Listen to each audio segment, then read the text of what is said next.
Good morning, welcome. We'll get started in just a few minutes. We're waiting for everyone to log on.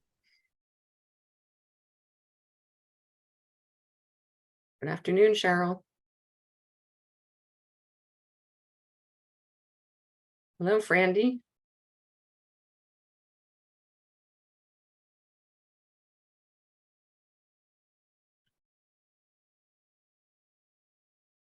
So as you're logging in, if you can please put your name, state, organization, and the role at your organization in the chat. And if you are with a tribe and care to share your tribal affiliation, we always love to see where everybody's coming from.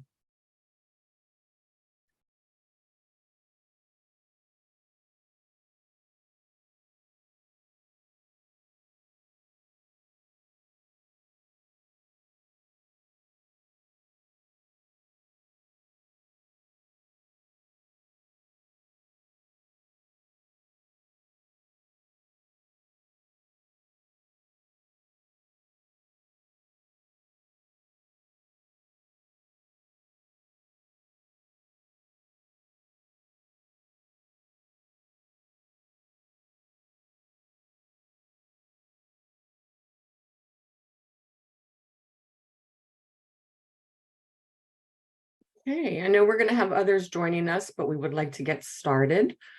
So if you've just joined us, please type in the chat your name, organization, affiliation, and your role.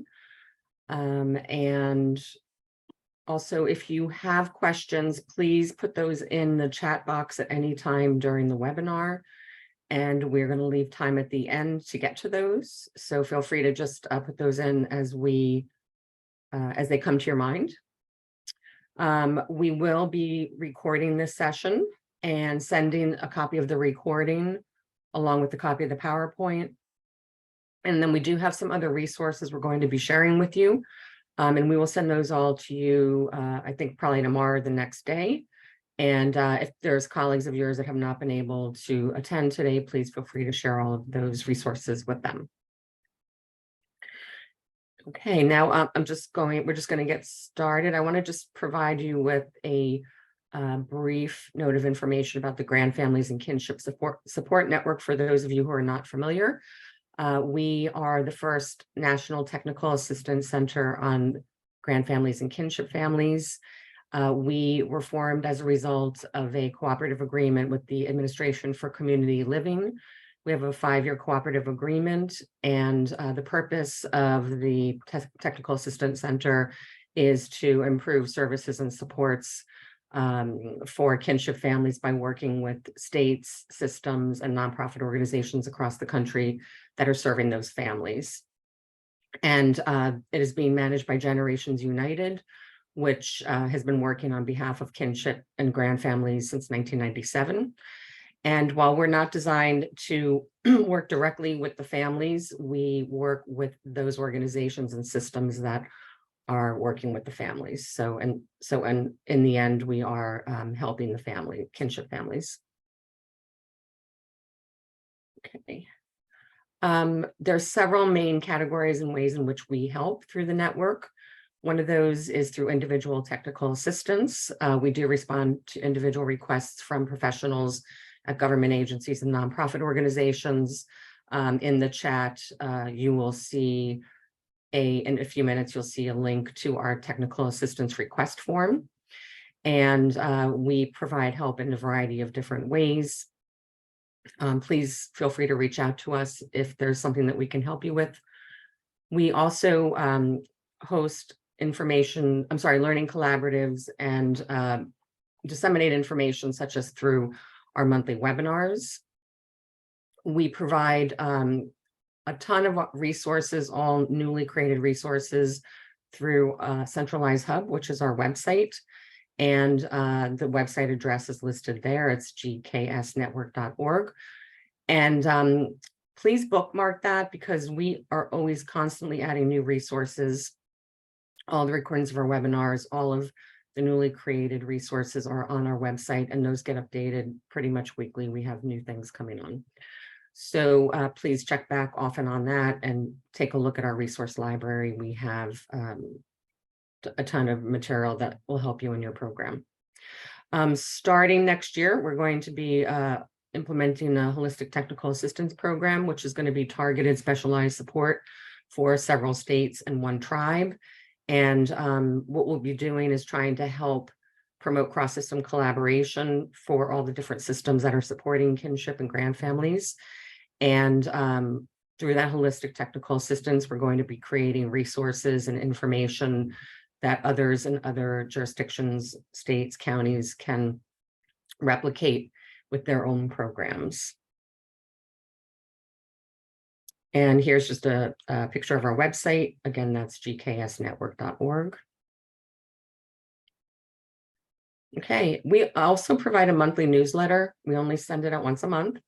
And it includes all of the latest resources that we have just added to our website, as well as sharing some resources and information from the field, from all of you and the work that you're doing.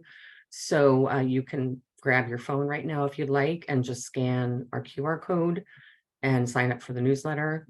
We will also be putting in the chat a link to sign up for the newsletter. You can also access it from our website. On the homepage. There's a link also to sign up for the newsletter. It's a great way of staying in contact with us and finding out what additional resources are available to you through the Technical Assistance Center.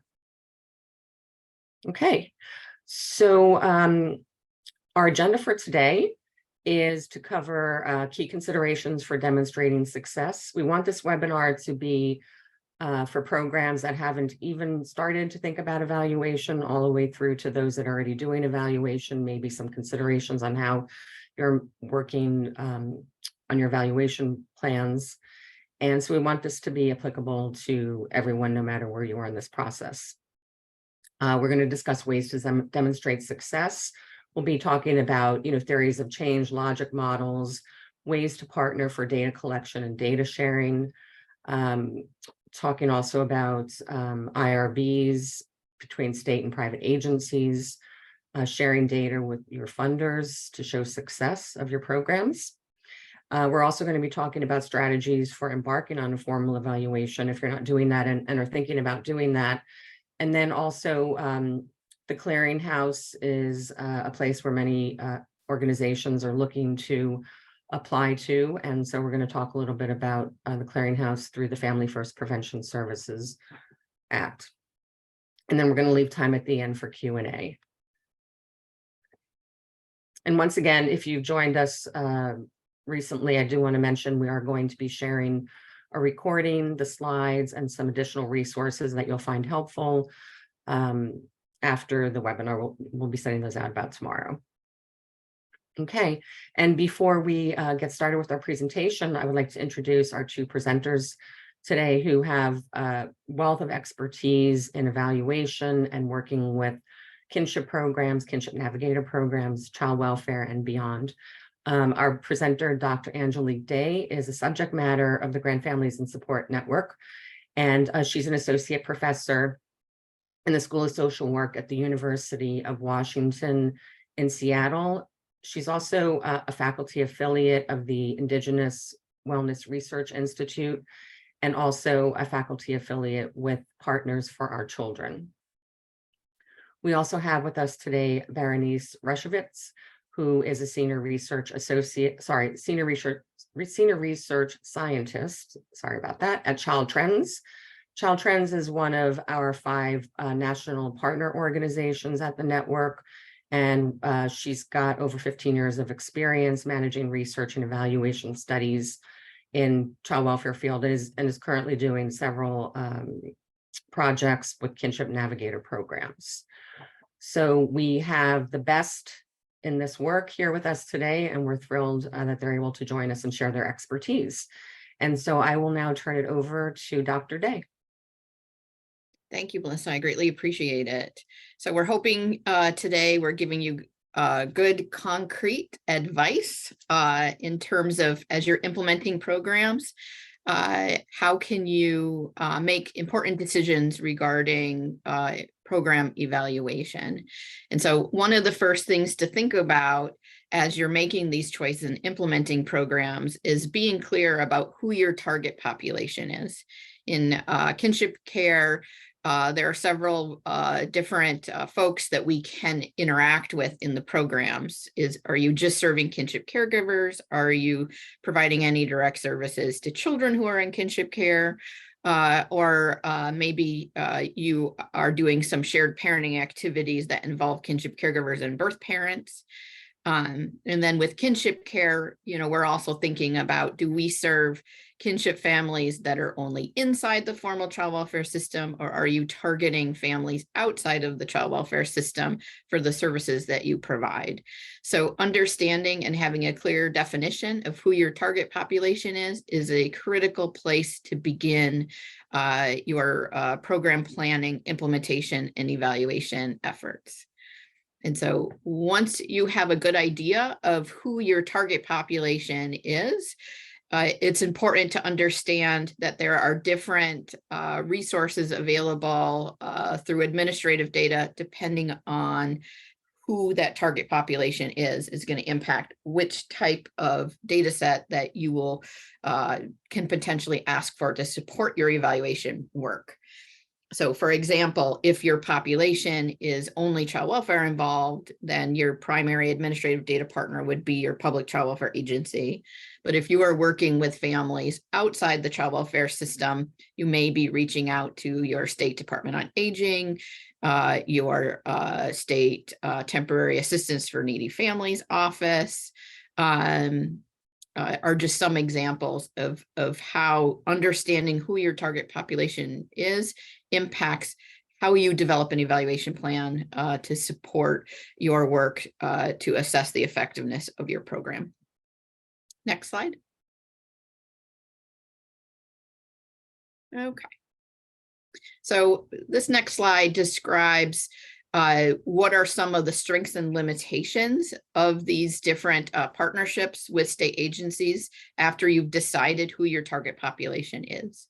So if you're deciding that you're going to be serving families outside the child welfare system and that aging and long-term care services would be your primary partner, it's important to ask questions of that partner in terms of, who do they track in terms of their administrative data? So for the Older Americans Act, there are not federal requirements to track families or caregivers that are under the age of 55. Some programs do that anyway, but not all. So it's important that as you're setting up agreements and partnerships with these organizations, that you understand what are the strengths and limitations of the data that they track for the families that they serve. Next, thinking about TANF as a partner. Again, this is probably one of the best partnerships in being able to recruit families who are outside the child welfare system. TANF is the particular funding source that we have right now that best supports families who serve children outside of the child welfare agency. One thing that is important that I've seen other evaluators make mistakes on is using TANF as a socioeconomic status indicator or poverty indicator in the research. And, child-only TANF is not based on income. It is not a good poverty measure. So in thinking about partnerships with your TANF office, when you're thinking of an administrative data pull for measuring poverty, it is suggested that instead you think about using a measurement for child eligibility for free or reduced lunch or family eligibility for SNAP benefits as a much better socioeconomic status indicator if you're using administrative data for that. And then another thing to think about is if your target population does indeed include children in kinship care, it's important to understand for minors who can consent on their behalf, because that's going to look very different if you're serving children in the formal child welfare system versus children that are being taken care of outside of the child welfare system. Next slide. Okay. So after you've decided who your target population is, it's important to understand what your major goals and objectives are, because that's going to dictate the type of evaluation that you would want to engage in.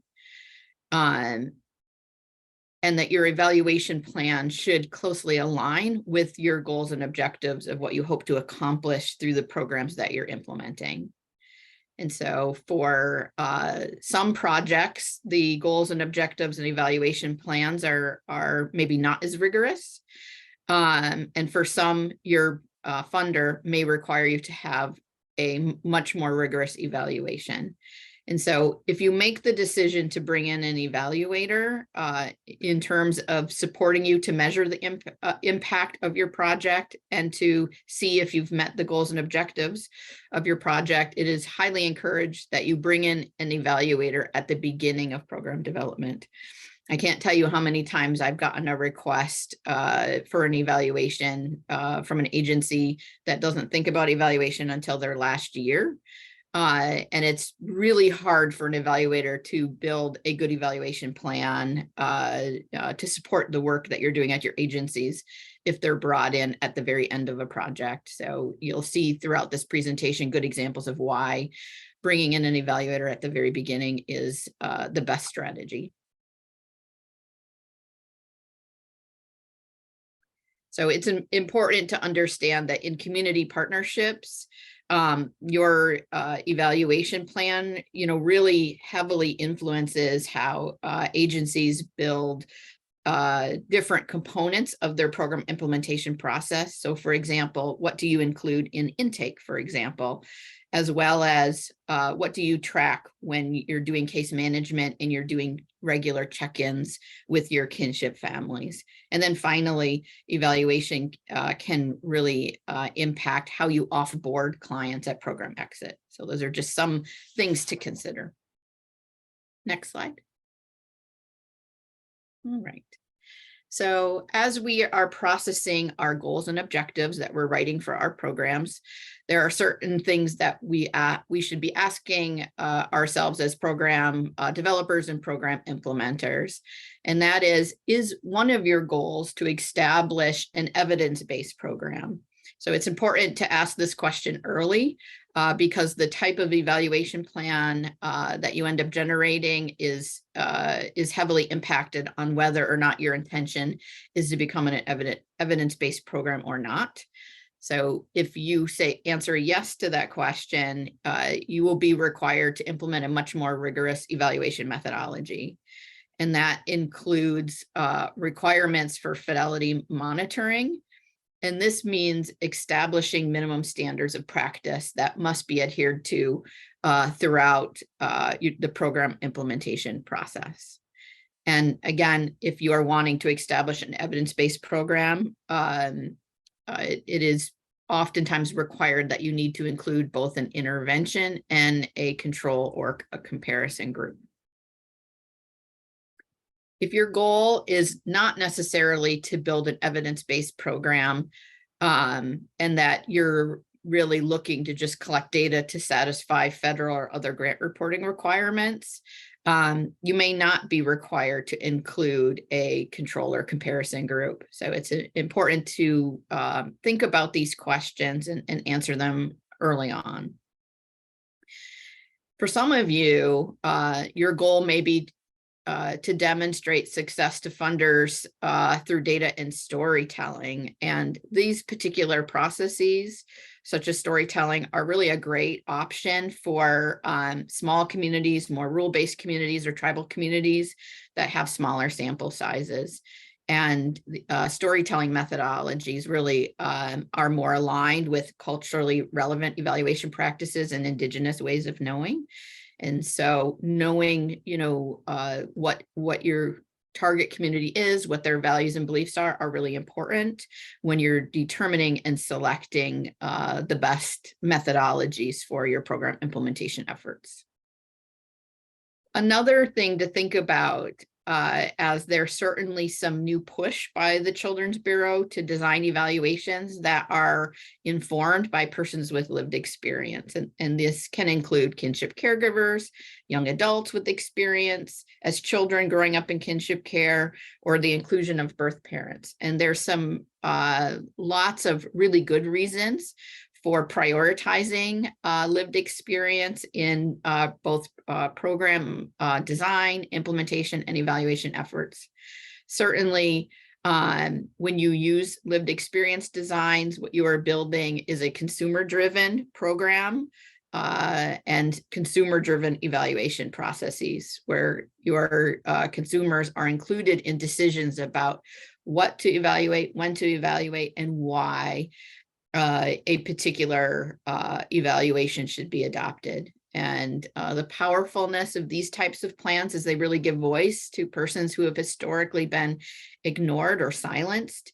And it really equalizes the opportunities, for those that you are serving and for those who have maybe been underserved populations, to help give you good advice on how you can ensure that your program that you're implementing is more equitable and can provide good services and supports for all populations that may live in your jurisdiction. Next slide. All right, and I'm passing the baton on to Bernice. Thanks, Angelique. So I'm going to talk about some ways to demonstrate success. So this can be if you are choosing to do a rigorous evaluation to really build the evidence up for your program, or if you, as Angelique was describing, just want to build some story of why your program is doing what you hope and would want it to be doing. Next slide, please. So one of the things to consider is developing a theory of change for your program. So a theory of change can be used in several ways that can be used for program improvement, evaluation, and for obtaining funding. So developing a theory of change and a related logic model, which I'll go into more detail shortly, are key to developing your research design and evaluation plan. Some of the important steps in that process include clearly describing what the intervention is. And Angelique mentioned considering who your target population is, and then what your theory of change is. So, and then operationalizing the theory by the use of the logic model. So you would articulate your research questions based on your theory of change. So all research questions should flow logically from the theory of why you expect to see the changes you are striving to achieve. And the question should be both about the process of implementation as well as the outcomes resulting from the implementation. And the evaluation design should focus on how you plan to answer your research questions. And then also having a viable data collection and analysis plan is also essential. So this would include identifying your sources of data, how to collect the data in the least burdensome way and the most practical manner for your participants, as well as your staff, and how you plan to analyze the data. So, and that should be consistent with the type of data you collect. So depending on if it's quantitative or qualitative data, you would choose a different analysis method. And then also you would want to consider if you have sufficient data to show impact. And then finally, it's important to determine, as we discussed, who your key audience is.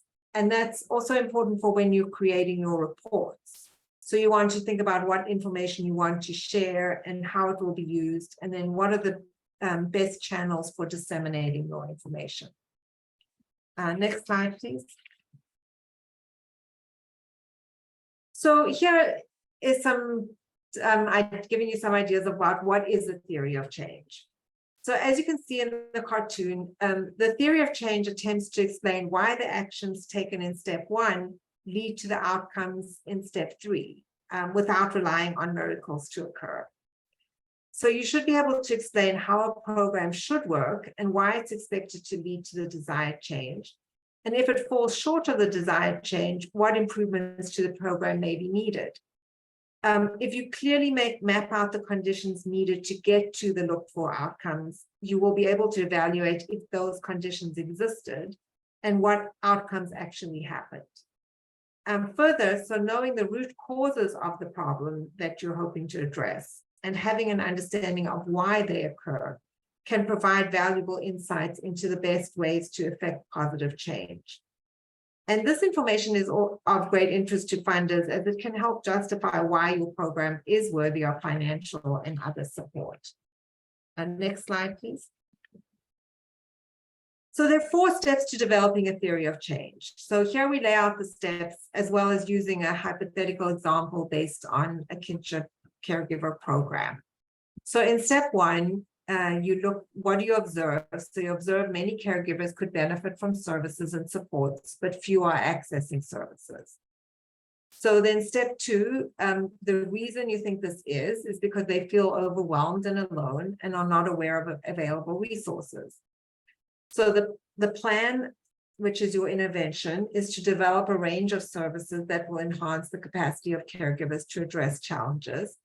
And then finally, what are the results that you think will be outcomes of your plan? So that will be increased connections with peers and increased access to needed resources.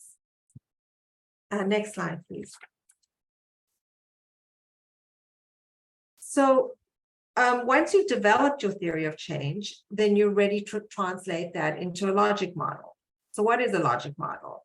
It's a roadmap indicating how the program will be implemented and what the expected outcomes are based on your theory of change.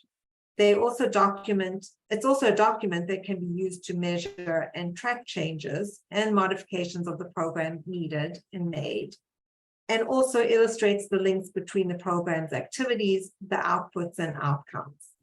So the figure gives a representation of the commonly included fields in a logic model. Those are the inputs, which mean the resources needed, the activities being done as part of the program, the outputs, which include any products produced and the number of participants in each aspect of the program, and then the short-term, intermediate, and long-term benefits expected for program participants. Next slide, please. So this slide lays out how the theory of change and the logic model fit together. So as we discussed earlier, there are typically 4 steps to the theory of change. The activities in the logic model are based on the step 3 statement about the range of services. In our hypothetical example, would be about the range of services designed to enhance caregiver capacity. And then the outputs and outcomes in the logic model are based on the statement in step 4 of the theory of change, which would be regarding increased connections and access to resources in our hypothetical example. And as you can see, the logic model is more specific and provides detail that guides program implementation and evaluation. Next slide, please.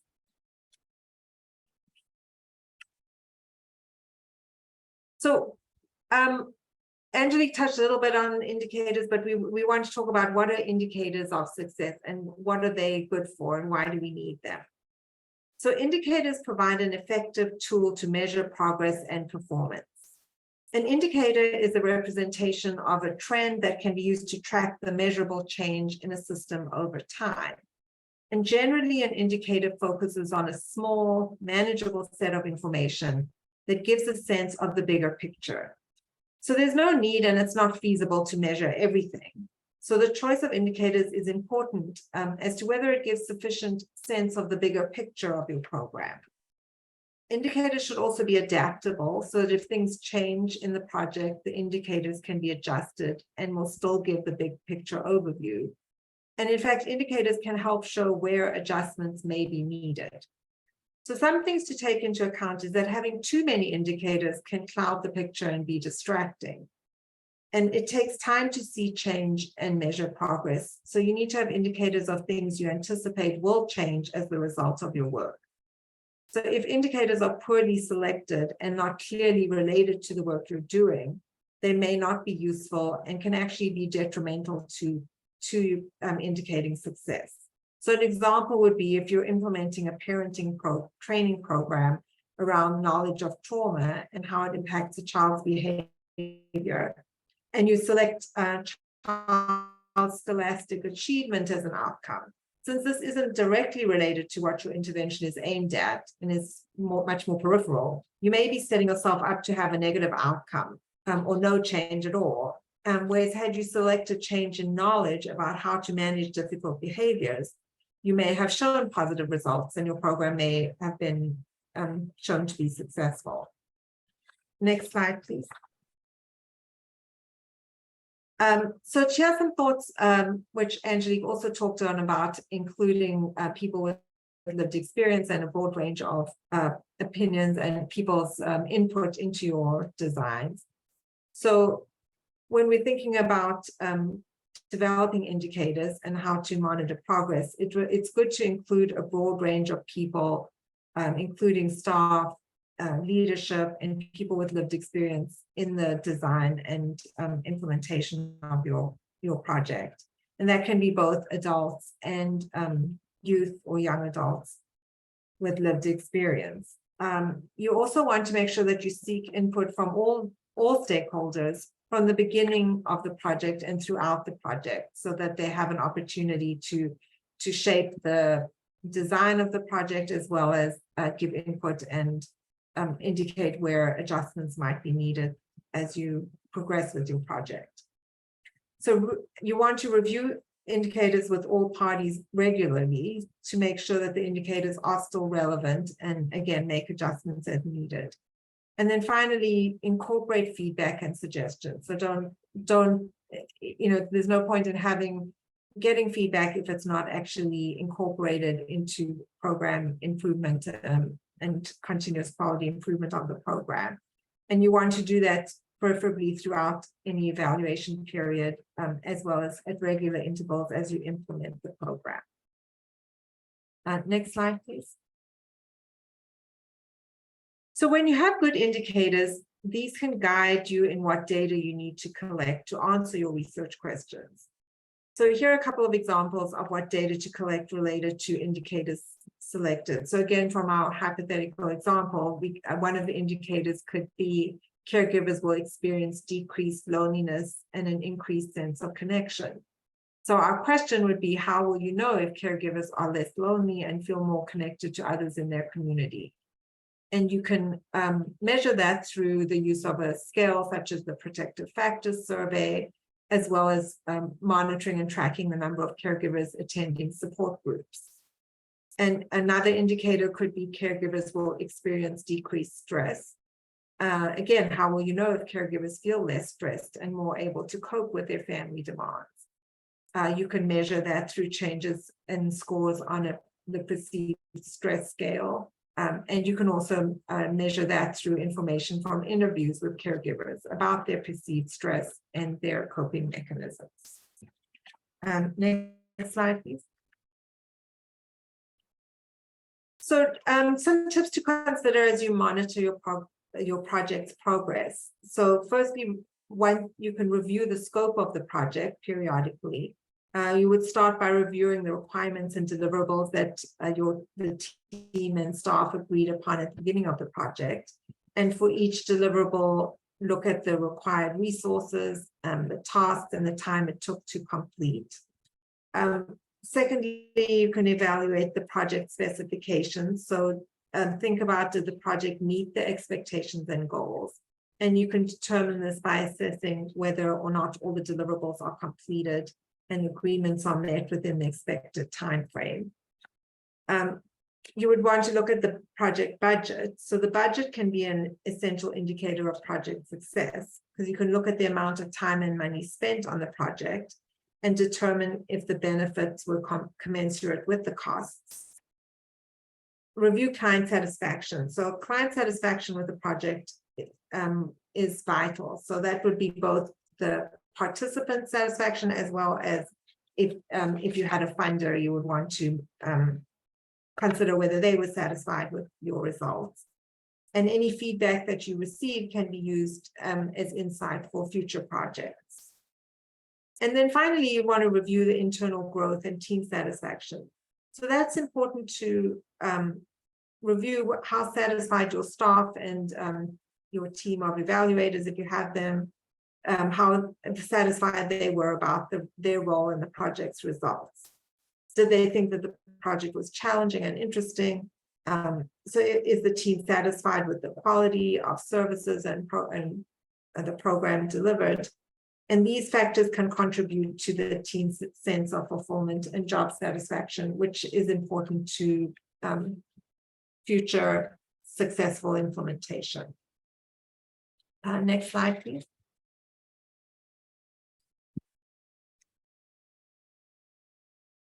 Right. Sorry, I don't know if I heard something. So, sorry, I'm going to hand this back to Angelique to talk about data collection. Thank you, Bernice. So as you are beginning your partnerships with as evaluators with your community partners, one of the steps early in the process is to establish a formal data sharing agreement. And there are certain key concepts that are common among all different types of data sharing agreements, regardless of whether the partnership is with the Child Welfare Agency, a TANF office, an aging office, a tribal nation, or a private agency. And so some things that you would include in a data sharing agreement are who are the parties to the agreement? Is it just the evaluator in one agency, or does the data sharing agreement a partnership with more than with multiple organizations with the evaluator? So those are some early decisions you'll have to make. Also included in the data sharing agreement is an overview of the project. What is the project and what do you hope to achieve? What are the responsibilities of each of the parties that are part of the agreement? A big part of data sharing agreements is, protecting confidentiality and data of the target population. And so there are general provisions that can provide clarity and guidance for confidentiality and data protection. And that includes what is the consequence if there's a breach in confidentiality or data protection. How long is this data sharing agreement good for? All of them should have clear expiration dates. Data sharing agreement is not a one-size-fits-all partnership where use of that data is unlimited. So there's a certain amount of time in which this relationship can exist before a new data sharing agreement needs to be visited.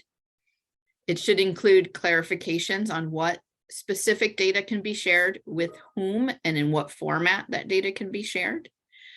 It should be clear who the designated parties are to the agreement. And so oftentimes who can officially assign a data sharing agreement may not be the evaluator. I work for a university, for example, and we have an office that negotiates our contracts for us. So I'm not allowed to be the designee to the agreement.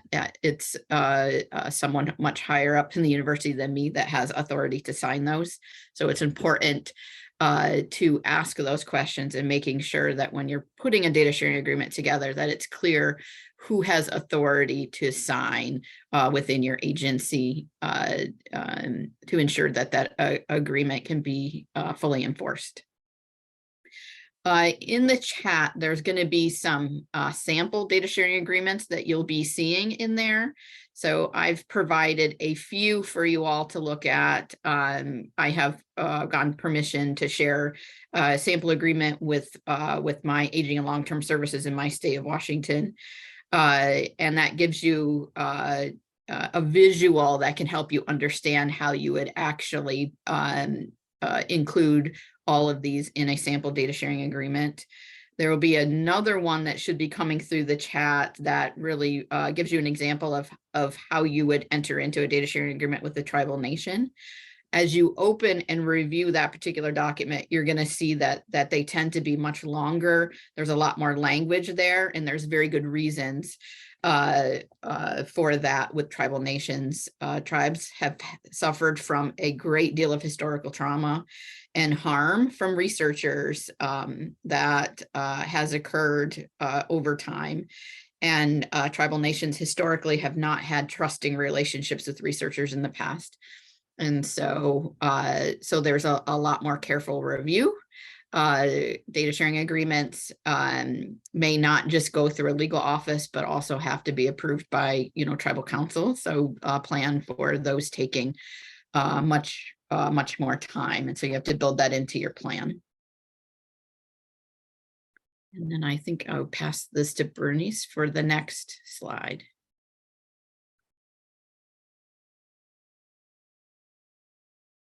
Yeah, so there are some alternatives to data sharing agreements if you're not collecting, if the data you don't have a rigorous evaluation as and need to collect child welfare data or other protected information.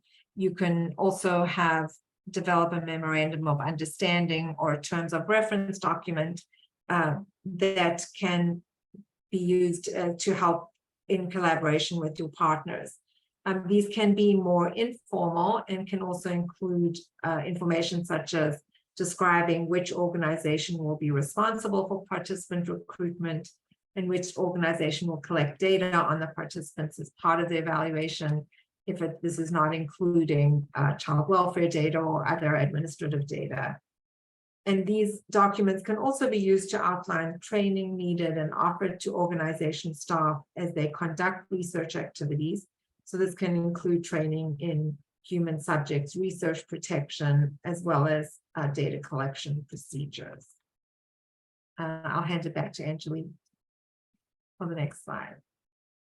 Well, wonderful. And I know we've talked about alternatives to data sharing agreements, but I would just like to add in many of my projects, I include both MOUs and data sharing agreements, with data sharing agreements really focused on partnerships for analyzing secondary data or administrative data sets. And that MOU is an agreement for how the agencies will work together for collecting more primary sources of data, which include focus groups and surveys and those kinds of things.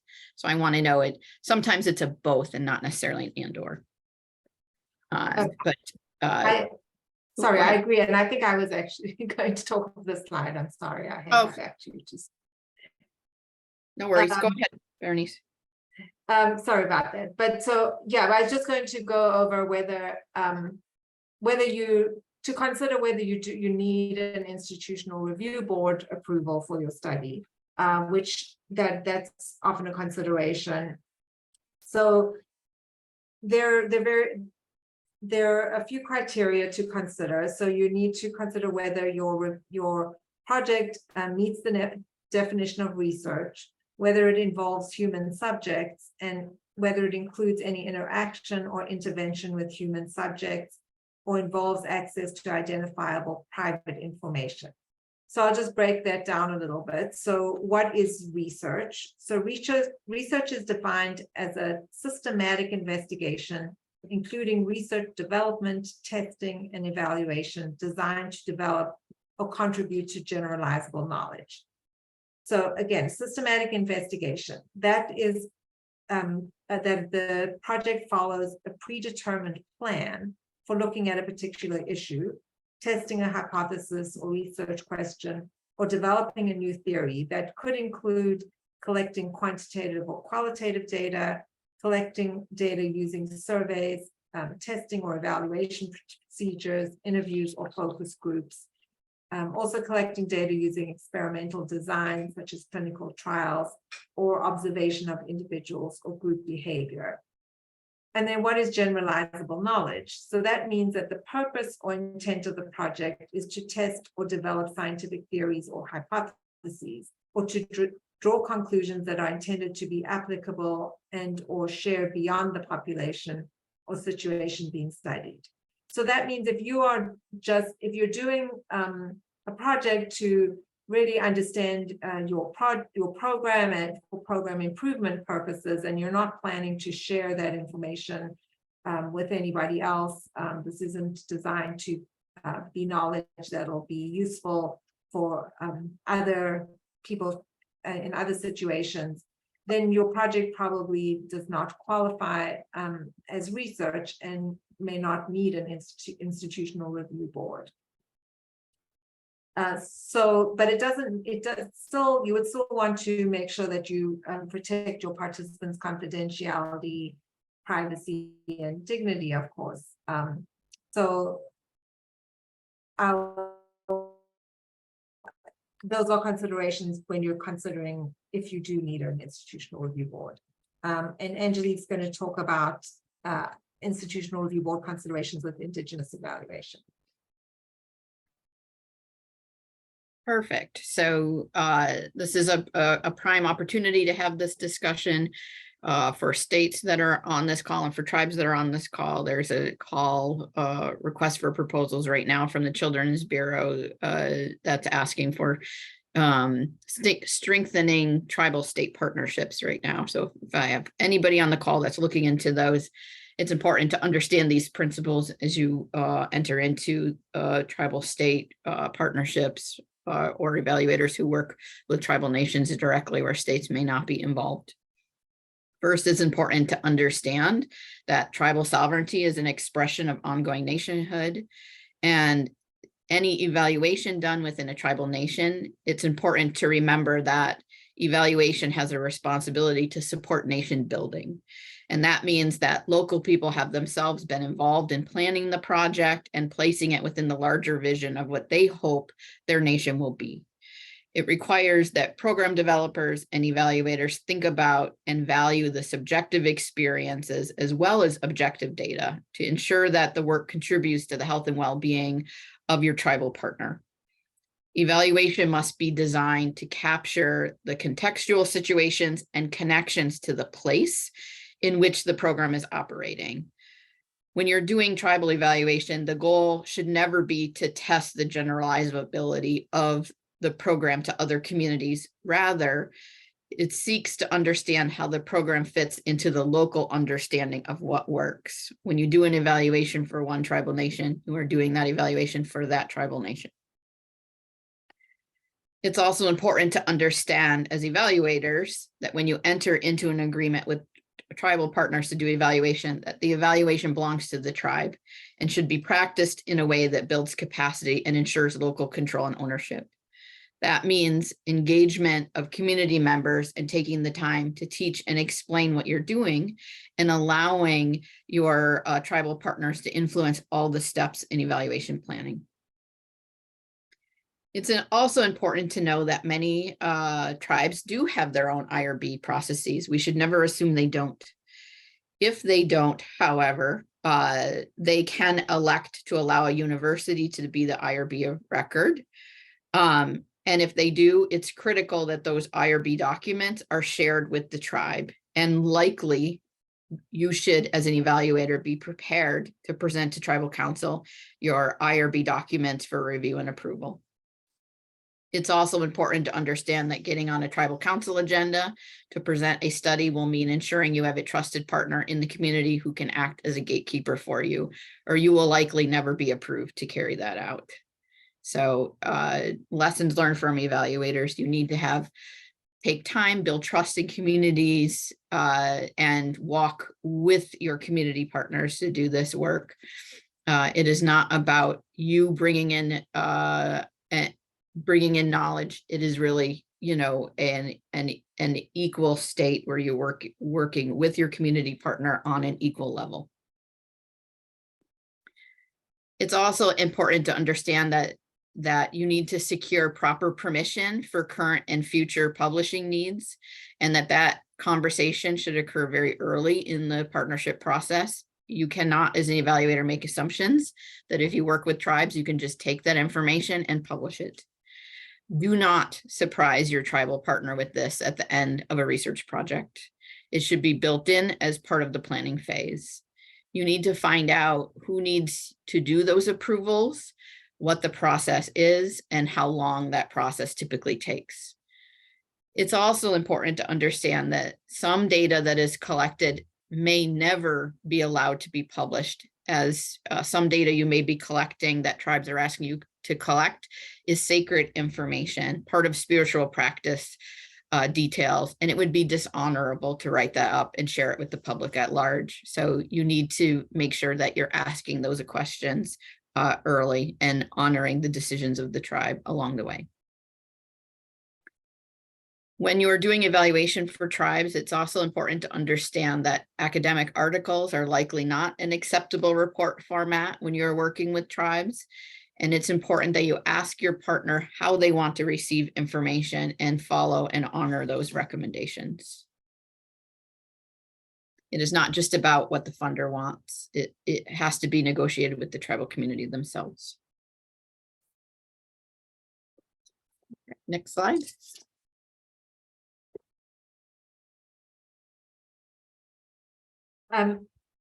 Thanks, Angelique. So I'm just going to talk a little bit about what to share with funders. So when you're looking for funding for a project that you, or a program that you want to evaluate, there's something that funders are particularly interested in. So they're interested in knowing why you think there is a need for your program, and what your theory of change is, and how you expect your program to achieve the goals desired.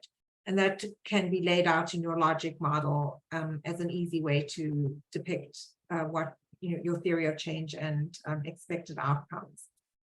They're also interested in what will indicate success of the program. So as we discussed, developing strong indicators that are really directly related to your program is important. As well as including data that you already collected that may show some outcomes, some positive outcomes, or some positive trends as a result of your program. And then what you plan to start and you'll continue collecting regarding data to show outcomes. And then any changes to your indicators that you may have made over time, as well as challenges to data collection you anticipate and how you plan to address them. Another key piece of information to share is the way in which data is used for program improvement, such as incorporation of data from client satisfaction surveys or input from advisory panels and community forums, etc. Because this can really show that you are responsive to the needs of the population that you're serving, and that you're open to quality improvement and have some quality improvement processes in place. I'll hand it over to Angelique to finish us out. Great. So as you've heard so far, there are lots of steps that are involved in building an evaluation plan, and lots of different things to be considering. So now that we've established that, we want to revisit this question about how do you select the right evaluation partner to meet your needs. And so next slide, please. Okay, perfect.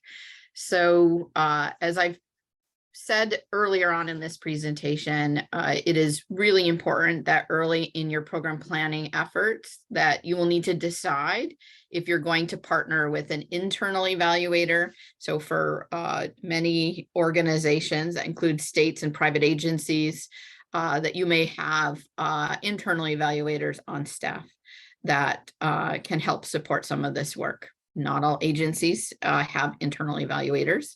And so you may have to consider an independent evaluator or someone from outside of the team. Also, there are some requirements based on who your funder is that they may require that you have to use an independent evaluator to complete your evaluation. So that is something to read closely for as you are reviewing a particular grant that you might be applying for. So in terms of whether you select an internal evaluator or an independent outside evaluator, there are important things to think about as program implementers, that you want to make sure that you are recruiting and working with the right evaluator. So on this slide are some important questions that I'm encouraging you to use to interview your evaluators to determine if they are a good fit for your project or not. It's important to know that different evaluators bring different types of skills and expertise to the table, and they should not be considered one size fits all. So for example, as you're interviewing an evaluator, it's important to ask, do they have the content knowledge in kinship or grand families and the services that you're assessing? Certainly an evaluator that has content expertise is going to think about and design an evaluation very differently than an evaluator who's coming to the table that might have good experience with evaluation, but does not bring that content knowledge with them. Also, if your goal is to develop an evidence-based program, it's important that you are selecting an evaluator that has the skill set to develop an evaluation plan that meets those evidence-based guidelines. For example, does your evaluator know how to conduct quantitative analysis, including analysis of administrative data, which is a particular data analysis strategy that many of the clearinghouses are strongly encouraging to meet their standards. If you are really focused on community-based work, and maybe your goal is to pursue more community-based methodologies, and you're maybe less interested in clearinghouse specific requirements, it's important to understand, does your evaluator have good people skills, and are they well positioned to build trust with the community that they're going to be working in? Do they have knowledge of the community that they're going to be working in, and are they willing to engage with community members on an equal playing field, and know enough about that community that they won't unintentionally offend their community partners? So it's important to think about that. I have some really, really great colleagues that I work with and have on my team. Some are really great administrative data analysts, but in community, it's not their skill set. And I have some amazing colleagues that are absolutely amazing focus group people, qualitative people, but if you gave them an administrative data set, they would be shaking in their boots. So it's important to understand those differences and the strengths that your evaluator bring to the table. In community-based evaluation, qualitative methods, especially in rural and tribal communities, are especially important. So you would want to ask if your evaluator has experience conducting focus groups, coding transcripts, and conducting thematic analysis. Also, you would ask if the evaluator has experience responding well to community feedback. We have many evaluators in this world who are very well recognized in their work, but may not be very responsive to critical or criticism related to their work. So it's important that if folks are working in a community that they don't have a lot of knowledge in or experience working in before, that they come with humility. And so that's something that you'll want to interview for.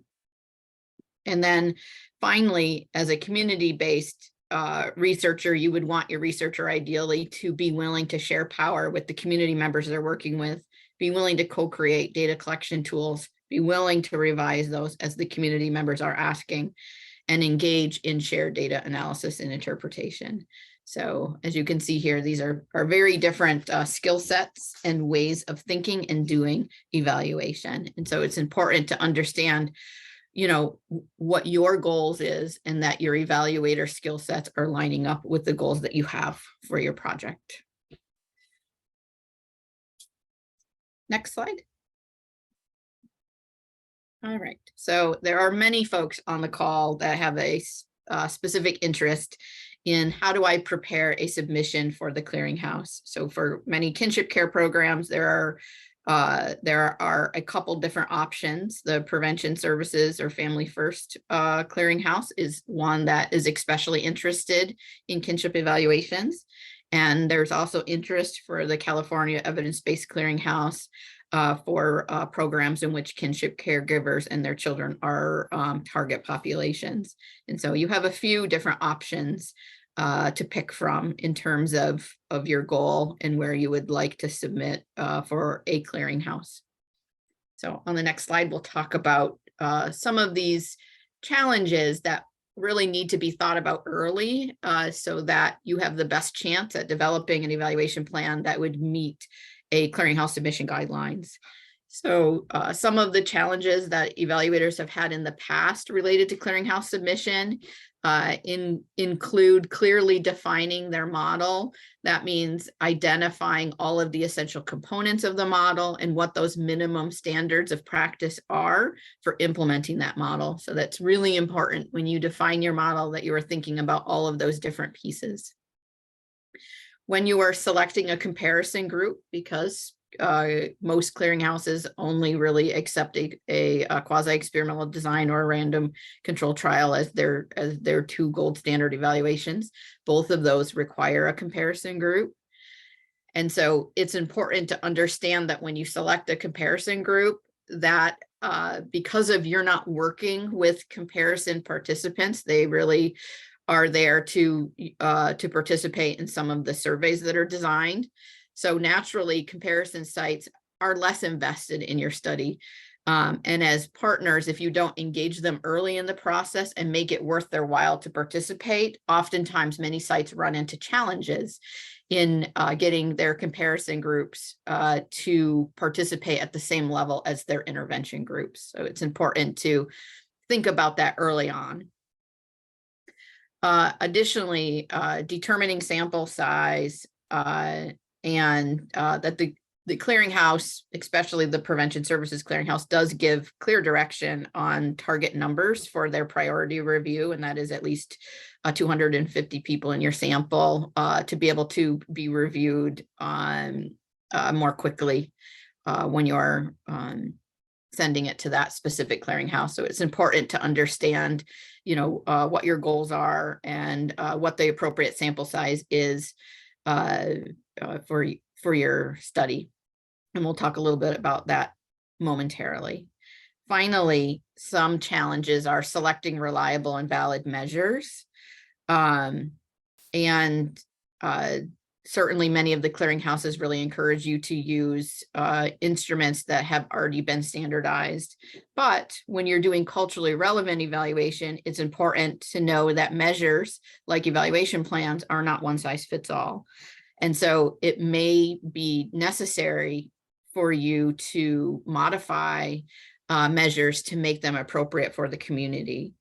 And that adds an extra step for evaluators, meaning that you may have to re-standardize tools that you're adapting for community to make them fit for your project. As a clearinghouse will want some proof that the measures that you're using are valid and reliable. And then finally, some challenges in the data collection phase. It's important that you're tracking for missing data along the way and creating infrastructure in your data collection journey to minimize missing data as you're implementing the project. Next slide. So here's some tips to overcome some of these challenges that I've just described. Certainly meeting regularly and frequently with your evaluator to brainstorm different challenges that come along the journey along the way are critical. When you're implementing new programs and testing new programs, understand that it's a normal part of the process, that you're going to run into bugs along the way. And if you are in regular communication with your evaluator, they can help you overcome and address those bugs as they're identified along the evaluation journey. It's also important to understand if your goal is to submit to a clearinghouse that you are establishing baseline equivalence between your intervention and your comparison or control groups, and that they're demographically similar. So it is important that you are taking steps to ensure that that you can make sure that your target populations are equivalent. So there are certain things, again, you can do to make sure that you're maximizing your ability to be successful with your comparison group. So for a control group, consider providing a different level of services rather than denying services at all, because that will increase your ability to have a good, reliable comparison group. It's also important, as I stated before, that as you're recruiting your comparison group, that you are recruiting them early to build buy-in in the project. And your comparison group those partners can also be offered the opportunity for earlier preferred access to receiving the intervention service once it's ready to be scaled. And so you're giving something back, and reciprocity is a really important thing to consider both when you're developing partnerships with your intervention groups and your comparison groups. You have to make it worth their while to want to participate. And it's important to have those thoughtful conversations early on. Next slide. Okay. So I referenced one of the big challenges in an earlier slide was sample size. How do you know you have the right sample size for your project? There is a simple free downloadable tool I wanted to make sure you all were aware of. It's called G-Power analysis. And so embedded in this slide, and I am understanding that you all will have access to these slides, that you will be able to download this G-Power tool and a guidebook that goes along with it that can help you very easily determine what your sample size should be to be able to see statistical effect. And that's something that when you submit to a clearinghouse, they will require as part of the materials you submit. Another important tip to overcome a challenge is that it's important as you're developing your evaluation plan early in the process that you work with your evaluators to locate the best measures for your project that are in line with your budget. We know, in social work, we are always asked to do more with less. And so it's important that we are building an evaluation plan that is reasonable to our budget. And some evaluation measures cost money, but many are free. And so you can work with your evaluators to identify tools that help you address your evaluation goals that don't break your budget. And then finally, one thing that we recently tried through Generations United in partnership with Casey Family Programs is working with a couple of states that are really low population jurisdictions, states that are tinier. And we know as a whole, many of our smaller states have not had the same ability to develop or utilize interventions that are considered evidence-based that have been developed in low population jurisdictions. So one way to overcome that challenge is for smaller states to partner with each other or have multiple tribes partner with each other in order to meet the target population numbers for consideration for evidence-based. And so we've had a lot of success, and it takes a lot of work, and there's a lot of credit for smaller sites to work with each other because it involves really making sure you're implementing the exact same program in the exact same way in order to be able to combine data across sites to be able to do this work. But it is great, and it's important for states with smaller numbers because your populations look very differently than populations that live in large urban areas, and it's important that we prioritize the building of evidence for more rural-based populations so that they have an opportunity to utilize programs and services that are really designed for those specific communities. So there are creative things that can be done to make that happen. And I think we as researchers need to work with states and have those types of discussions so that our states, jurisdictions, and tribes can understand, what those opportunities are. And then finally, if you are doing work with tribal communities or in communities where you're an outsider, that it's really important that you allocate money in your evaluation budget for community level meetings. Trust is so important to successful evaluation.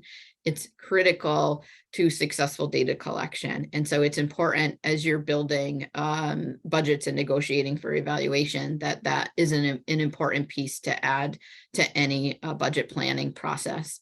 And I think that it's a real deficit to do virtual only meetings. In my experience, I feel like when I'm working with my tribal partners, I can get so much more done being in the community for a week than I can in 3 months of virtual calls.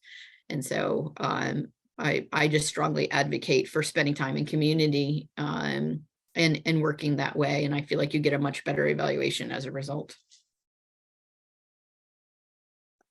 Okay, and the last slide here is a resource list that gives you specific technical guidance if your goal is to submit to an evidence-based clearinghouse. The first resource on this slide is specific to building the evidence for Kinship Navigator programs.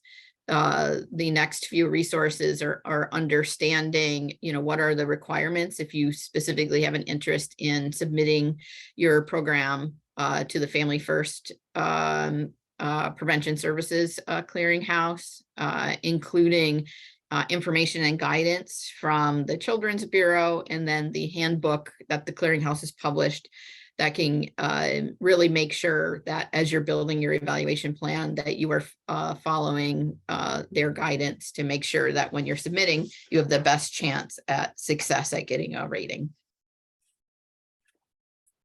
So on that note, I think, Melissa, you're back up. Yes. Thank you both so much. There's a lot of really great information, and I know I have a bunch of questions, so I hope others do as well. Please put your questions in the chat and we will get to them as we can. Let me just start off with the question I'm sure many people are wondering about is how do you find funding for evaluation?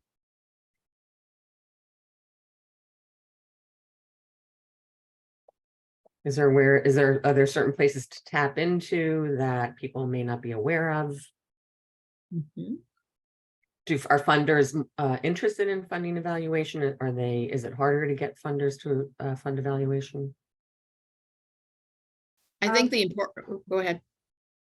Oh, no, I mean, I was gonna say that there's definitely, there is federal money that's available, but a lot, I think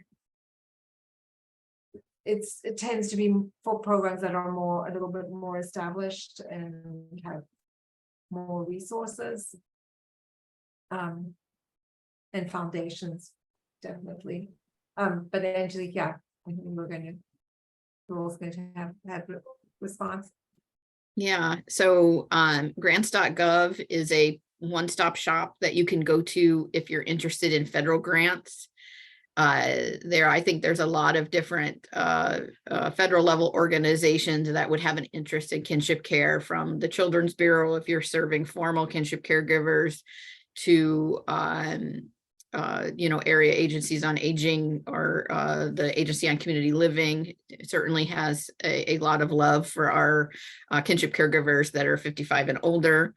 There are also opportunities for funding if you're looking at healthcare needs for children and caregivers. Then you can consider the National Institute of Health as a particular funding source.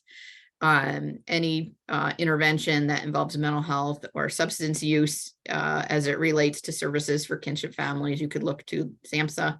So depending on what specific goal of your program is, there's different federal agencies that may be available to support that. And then Berenice talked about foundations.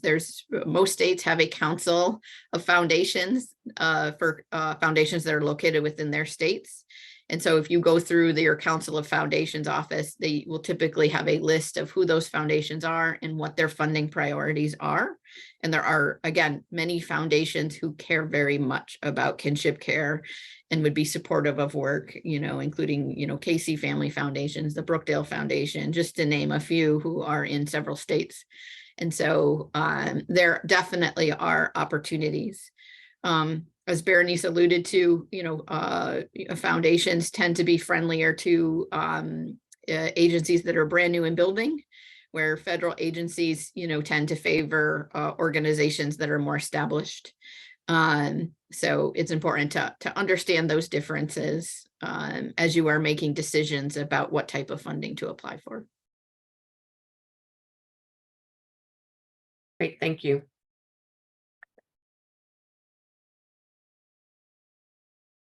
Okay, do you have any suggestions for data storage methods or selecting the right database software? I guess I can start, Berenice, you can add. In terms of software, different software comes with different costs. I know I've been working with several of my tribal communities on identifying software for them. And, the answer is data systems are not one size fits all. And there are certain data systems that are better choices for some partners than others. So it is important to be thoughtful and shop around. And there probably isn't there's not going to be a one size fits all. So it's really, what are your evaluation goals? What do you hope to collect? If you are a private agency that partners with the public child welfare agency, I know in Washington, there's partnerships between our private agencies and our public child welfare agencies, where actually private agencies can actually enter data in the public child welfare data system if you're a subcontractor of a state. So it may not be necessary if you're a private agency to assume you have to build your own. So that's something to keep in mind. And I know another example from Washington is Washington has a very robust, developed aging and long-term service system, and our Kinship Navigator programs actually enter data right into the state aging system for their informal families. I know that particular setup might be unique to the state of Washington. I always plug it as a great way. If your goal is to work with informal agencies, that it is not impossible to create a statewide organized way to collect data for informal caregivers. And I really raise that up as a model for other states to consider. And then finally, working through the Indigenous Wellness Research Institute, we have experience building data systems for tribal nations that cater to each tribe, because every tribe has their own vision, mission. Every tribes have tribal sovereignty, and you don't have to do one size fits all. And so, that's something that you can have one-on-one conversations with evaluators to build something that meets your specific needs. And that is another option as well. So go ahead, Berenice, please add on. I was also, I think those are great suggestions. But if you're like a small program and looking to store data, not in large amounts of data, even Excel can be really useful, and Google Forms are, can be free and also a useful way to enter data so that it's easier to track and analyze than if you were using paper forms, but it's still easy to set up and use. Thank you. So there's a question, are there resources that provide additional guidance on metrics and designs that have proved to be valuable in evaluating intergenerational programs? And second part of that question is, what are some common issues to be mindful of?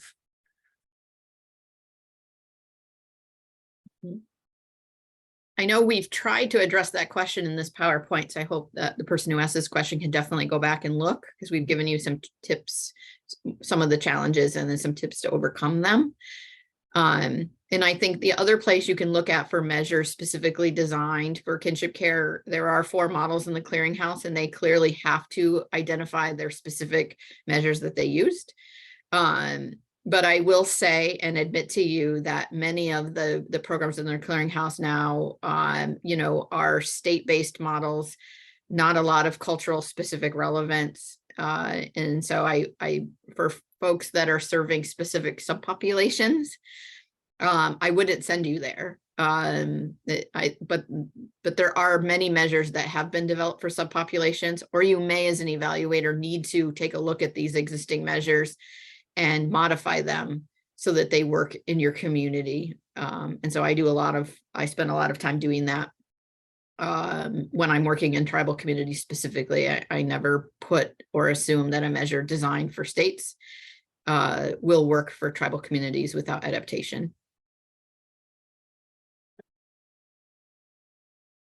Yeah, and again, as Angelique mentioned, some of the resources we have in the PowerPoint, like the Office of Planning, Research and Evaluation has done a series on developing logic models and theory of change and evaluation guides. So that's definitely somewhere that you can look that has useful tips and tools. Yeah, when we send out the slides, we're going to have a resource list available. It's actually on our website and posted earlier, but we'll send it again. The data sharing agreement templates that Angelique and Berenice have shared with us are there.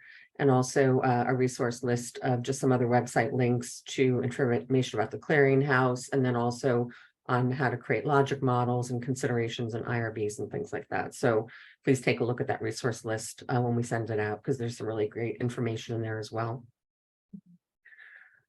So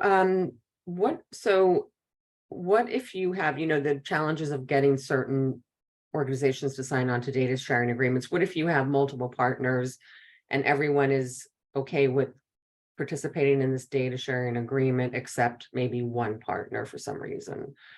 Is it better to have everybody participate in the data sharing agreement who's willing, and then have a side different type of agreement with that one organization? Or how do you suggest approaching that?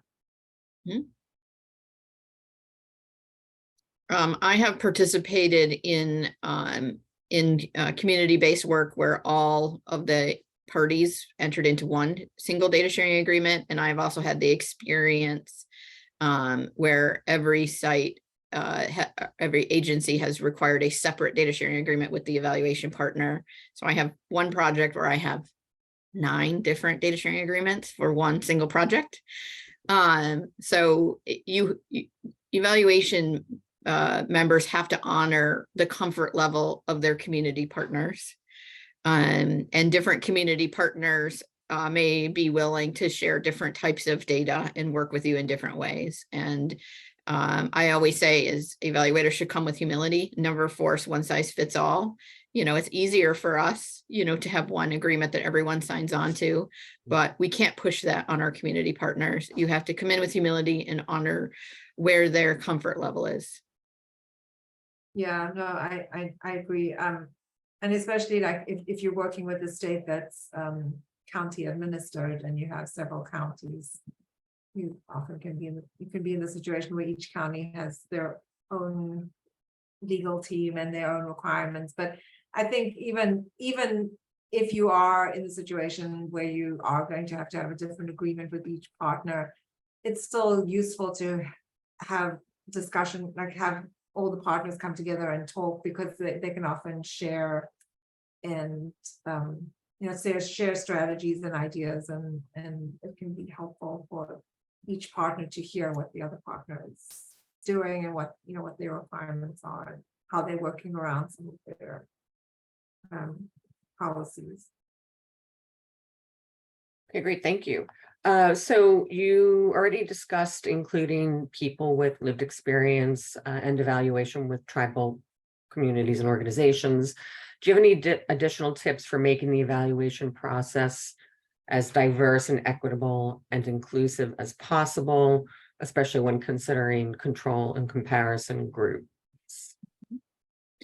I know one particular problem, and I think that it's starting to change at the Children's Bureau because of who the current administration is. But historically, the Children's Bureau has never funded Spanish translation of programs that have come out or the tools that are used to collect information. And we know that, that you maximize program participation when you are tuned to those unique needs. And so in our Washington evaluation, we actually had an overrepresentation of Spanish-speaking populations because the state understood that and invested the resources to allow us to be able to serve Spanish-speaking families with Spanish-speaking navigators. We made sure we had infrastructure on the evaluation team for Spanish speakers who could, Spanish-speaking evaluators who could run control groups, translate all of our evaluation tools into Spanish, and allowed us to receive community input from Spanish speakers after the evaluation was designed. And I wish I could say that was a more normal way of practice. So I'm hailing and giving kudos to Washington State for prioritizing that. It costs more money to do that, but I think you get a much better product in the end. And so as you all are considering equity in terms of your designs of your programs and of your evaluations, that I consider you to push on your states to remind them that that needs to be an important part of the planning process. Good point. Thank you. Berenice, did you have anything to add to that? Well, I mean, I think it also going beyond like gathering data through satisfaction surveys, is like actually really involving people in the program development and design, and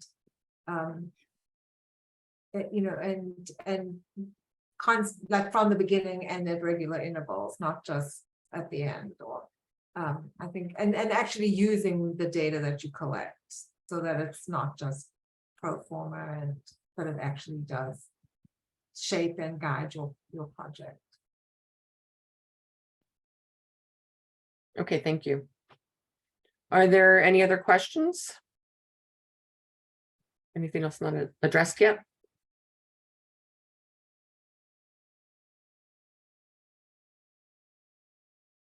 Okay. Well, I want to thank everyone for joining us, and thank you so much, Berenice and Angelique, for coming out today and sharing your expertise with us. Again, we will be sharing a recording of the webinar along with a copy of the slides and a resource list and some sample data sharing agreements with all of you. And thanks all for coming out today and joining us. We appreciate it. Have a great rest of the afternoon.